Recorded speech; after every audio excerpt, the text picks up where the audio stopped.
pa. Ou kon plak mwen fè, kon plak mwen fè pa. Kon plak mwen fè, gade pou wè. Gade pou wè.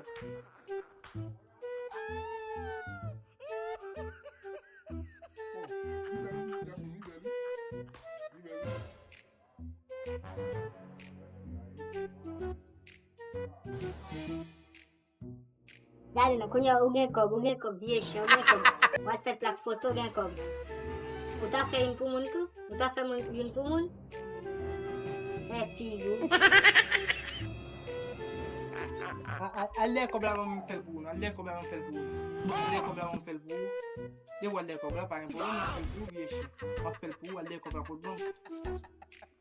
Allez kob la pou bon. Tiens. Imagine se nou vie chen liye. Ay, si ta fè avè, il va ta fè pou nou tout men. Il ta fè pou nou tout, parce qu'il va fè pou nou. Voye, sel pou l'idal fè. Sel pou l'idal fè. E sel pou l'idal fè, si ta fè pou nou. Vie chen nou ya.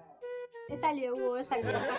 Pour nous, si ta pa chè pou, comme la va pas le balal, ta mette pou fè pou nou tout men. Parce qu'il va fè pou nou. A figi lol pou. Bon, misi, an gina kom la, misi. An gina kom la. Pren kop panou al fè, misi. Pren kop panou al fè, oh. Al fè kop panou. Ok. Gat figi ti chen lol bro, gat fè figi.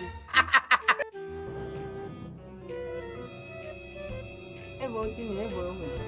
Sin de ka lol, mwen sou fèt li la foul. Biye vo, le.